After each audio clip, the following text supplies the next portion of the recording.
Hey, ladies and gentlemen, this is Carmine Sabia for Explain America, and as insufferable as The View is, it was almost worse. Before we get started, please make sure you like, comment, share, and subscribe. Those little things really help us out, and they help our channel continue to grow.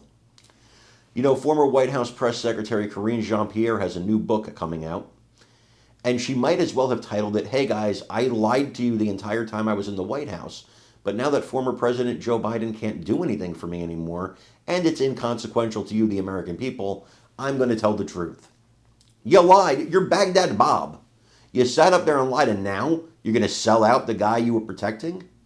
The guy who gave you a job, you're going to sell him out? You're going to stab him in the back so you can sell a few books? It's disgusting. Nobody wants to hear from her. The Democrats don't. The Republicans don't. Because if what you say in your book is true, then you're a damn liar, and nobody should believe a word you say. That being said, apparently, part of the reason for this book is apparently she propositioned The View on ABC about becoming a host. They didn't even call her back. Can you think about this for a second? This is a show that has Whoopi Goldberg, Joy Behar, Anna Navarro, Sonny Hostin, and they wouldn't call Karine Jean-Pierre back? That's how bad she is. Think about how bad you got to be. The show with that cast. They wouldn't call you back. A little crazy, isn't it? I want you guys to watch this video and let me know what you think in the comments. Engagement in my experience with him.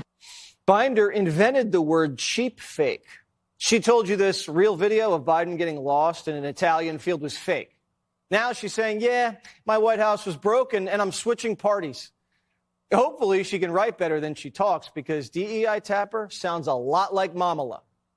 I think we need to stop thinking in boxes and think outside of our boxes and not be so partisan.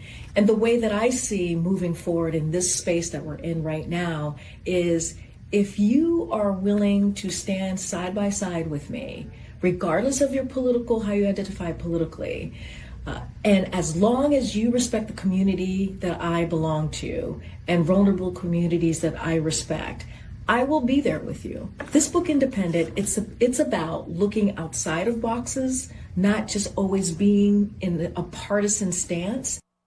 While Binder's gold digging for book deals, Democrats are rolling their eyes. One Democrat says Binder's book is the most grifty thing I've seen in a long time. And that's saying something in Washington. One former Biden White House official says she was the public face telling us all that this White House was on track and that Biden was amazing. And now she doesn't even want to be a Democrat. Here's what CNN said about DEI Tapper.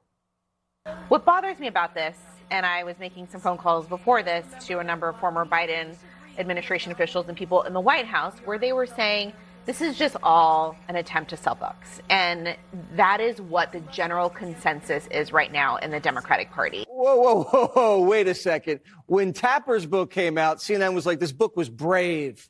But Binder writes a carbon copy, and it's like, uh-oh, money grab, money grab. One Democrat insider tells Fox, the job market's really tough right now for Biden world, and I cannot begrudge anyone who needs to make a quick buck. Binder's been trying to get a TV deal, but let's be honest, that was never in the cards. After she left the administration, she tried to get a job co-hosting The View, but The View never called her back. Some people have better luck. Just ask Lloyd Austin,